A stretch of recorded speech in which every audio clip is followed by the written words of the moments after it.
नमस्कार किसान साथियों, स्वागत है आप सभी का एक बार फिर से मालवा की खेती यूट्यूब चैनल पे। जैसा कि किसान साथियों आपको पता है कि कई क्षेत्रों में सोयाबीन की बुआई हो चुकी हैं और आज जो दिनांक है 25 जून, तो कल 24 जून को भी अनेक क्षेत्रों में अच्छी बारिश हुई है, जिसके कारण आज दिनांक 25 को वहाँ भी बुआई का कार्य चल रहा होगा या चल जाएगा।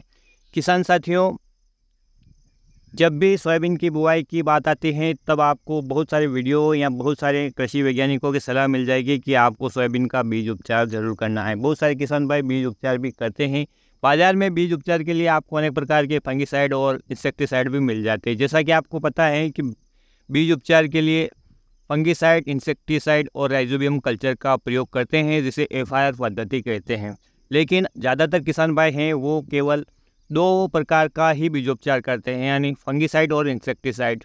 जब भी वो राइजोबियम कल्चर के प्रयोग की बात करते हैं या इससे बीज उपचारित करने की बात करते हैं तो दुकानदार या अन्य लोग कुछ ऐसे होते हैं जो कह देते हैं कि इससे कुछ नहीं होता और ये चीज़ बेकार है, क्योंकि उनके पास ये अवेलेबल नहीं होता है। किसानों की मांग नहीं होती है, वो रखते नहीं हैं, क्योंकि ये सीमित समय के लिए ही रख सकते हैं, क्योंकि इसमें जीवित बैक्टीरिया होते हैं और यदि ये मर जाते हैं तो फिर ये किसी काम का नहीं होता है। तो वो साफ मना कर देते हैं कि इससे कुछ नहीं होता है, आपको तो मैं ये दवा दे रहा हूँ जिसमें 2 या 3 प्रकार के कॉम्बिनेशन होते हैं। ये शायद 2 प्रकार के फंगिसाइड हो और 1 प्रकार का इंसेक्टिसाइड हो या दोनों प्रकार के फंगिसाइड हो, यानी वो आपको 2 ही प्रकार के बीज उपचार की दवा दे सकते हैं, एक तो फंगिसाइड या इंसेक्टिसाइड। बहुत जोर यदि आप लगाते हैं तो आपको कहीं किसी दुकानदार पे शायद राइजोबियम कल्चर मिल जाएगा। किसान साथियों, इसका प्रयोग करने से हमें क्या क्या फ़ायदे हो सकते हैं, ये आज मैं आपको इस वीडियो के माध्यम से बता रहा हूँ।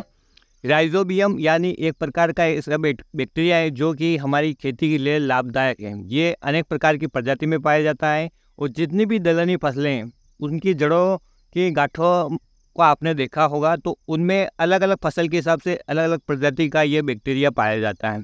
किसान साथियों, इस बैक्टीरिया का काम होता है कि प्रकृति में स्थित जो नाइट्रोजन है उसको नाइट्रेट रूप में कन्वर्ट करके हमारे पौधे को अवेलेबल कराना। बदले में ये पौधे से ग्लूकोज यानी अपने लिए भोजन प्राप्त करता है और इस प्रकार से इन दोनों का आपस में सहजीवी संबंध है, दोनों एक दूसरे का कार्य करते हैं। प्राकृतिक रूप से होने से, जैविक रूप होने से हमारी फसल को और न ही हमारी खेत की मिट्टी को किसी प्रकार से कोई नुकसान नहीं पहुंचाता है। एक तो हमारी फसल की उपज तो बढ़ाता ही बढ़ाता है, साथ में आने वाली फसल के लिए यूरिया की मात्रा यानी नाइट्रोजन की मात्रा हमारे खेतों में अच्छी खासी छोड़ के चला जाता है, जिससे कि आने वाली फसल में हमें नाइट्रोजन यानी यूरिया का बिल्कुल कम प्रयोग करना होता है। किसान साथियों, अब बात करते हैं कि इसका हम बीज उपचार करें तो कैसे करें। किसान साथियों, बाज़ार में आपको 2 प्रकार का बैक्टीरिया मिल जाएगा, एक तरल रूप में मिलेगा और एक मिलेगा आपको पाउडर रूपी रूप में। हमेशा पाउडर रूपी वाला जो भी आपको बैक्टीरिया मिलेगा या जिसे आप राइजोबियम कल्चर कहते हैं वो नमी युक्त होना चाहिए किसान साथियों, क्योंकि ये एक जीवित बैक्टीरिया है और नमी में ही जीवित रह सकता है। दूसरा मिलेगा आपको एक बोतल में तरल रूप में, तो आप दोनों का प्रयोग कर सकते हैं। यदि आप तरल राइजोबियम कल्चर का प्रयोग कर रहे हैं तो 1 एकड़ के लिए 1 बोतल पर्याप्त है। वहीं यदि आप जो पाउडर वाला या नमी युक्त, चारकोल युक्त वगैरह जो भी वो कल्चर आता है उसका प्रयोग करें तो किसान साथियों आपको 200-200 ग्राम के 3 पैकेट की प्रति हेक्टेयर के हिसाब से आवश्यकता होगी।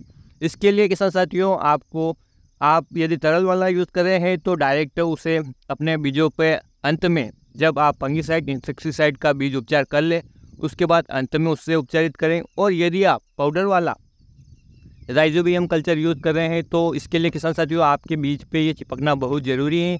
इसके लिए आपको 1 लीटर में 60 ग्राम गुड़ मिलाना है और अच्छी तरह से उबाल लेना है। उबालने के बाद उस पानी को ठंडा कर लेना है और उस ठंडे पानी में आपको राइजोबियम कल्चर के पैकेट डाल लेने हैं और उसके बाद अच्छी तरह से मिला के बिल्कुल अच्छी तरह से घुल मिल जाए, उसके बाद आपको बीजों पे इसे लेप कर देना है।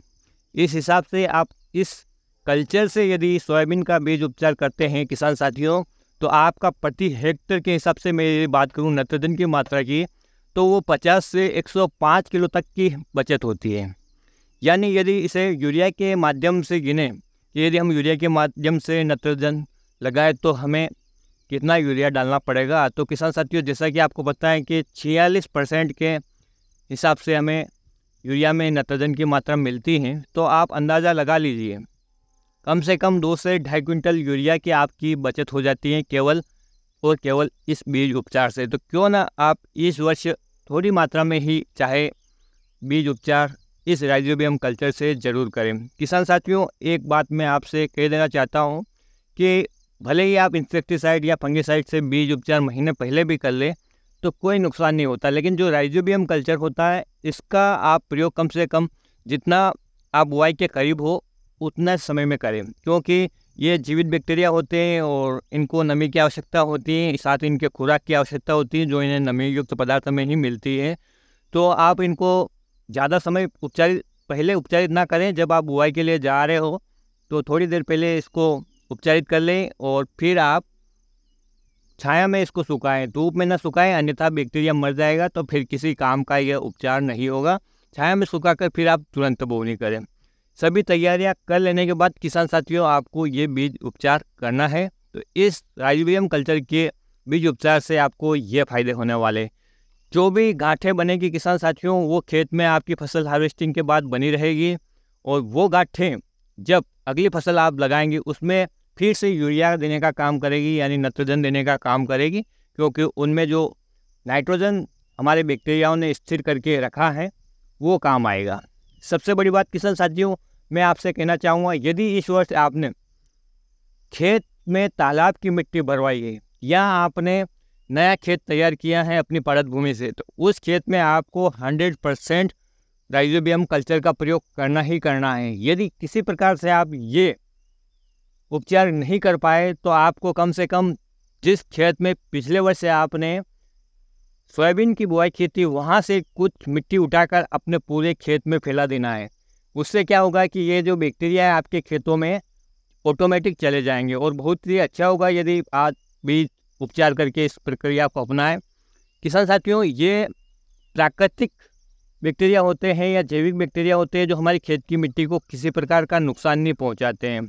सबसे बड़ी बात किसान साथियों, ये आपके खेत की मिट्टी में पहले से ही मौजूद रहते हैं, लेकिन हम क्या हैं कि रसायन पे रसायन प्रयोग करते जा रहे हैं, चाहे वो बीज उपचार से लेकर चाहे जब हमारी फसल मेच्योरिटी तब पकने तक सूखती नहीं है तो उसके लिए भी लोग रसायन का प्रयोग कर लेते हैं, जिसके कारण हमारे खेतों में विभिन्न प्रकार के जो मित्र बैक्टीरिया हैं और जो मित्र फंगस है उनको नुकसान हो रहा है। कुल मिलाकर हमें इन बैक्टीरियाओं की संख्या बढ़ाना है। एक उदाहरण से मैं समझाऊँ तो किसान साथियों, एक आदमी किसी कार्य को 5 दिन में करता है, वहीं यदि हम 5 मजदूर लगा दें तो बिना किसी नुकसान के, बिना किसी ज़्यादा सैलरी के हमें वही कार्य एक ही दिन में पूरा मिल जाता है। तो क्यों न हम ऐसा कार्य करें जिससे हमें फ़ायदा ही फ़ायदा मिले। इस राइजोबियम कल्चर से बीज उपचार करने का 1% भी नुकसान किसान साथियों आपको नहीं होगा। तो मेरा आपसे कहना है कि इस वर्ष आप ज़रूर इस कल्चर से अपने सोयाबीन का बीज उपचार करें और लाभ उठाएं। तो किसान साथियों, आज की वीडियो में इतनी जानकारी थी। उम्मीद कर रहा हूं कि ये जानकारी आपके लिए हेल्पफुल रहेगी। यदि किसी किसान भाई ने इस प्रकार से कल्चर से बीज उपचारित किया है सोयाबीन का, तो वो हमारे अन्य किसान भाइयों का कमेंट में मार्गदर्शन करें ताकि अन्य किसान भाइयों को भी इस जानकारी का लाभ हो। फिर मिलते हैं एक नए वीडियो में एक नई जानकारी के साथ। तब तक के लिए जय हिंद, जय जवान, जय किसान।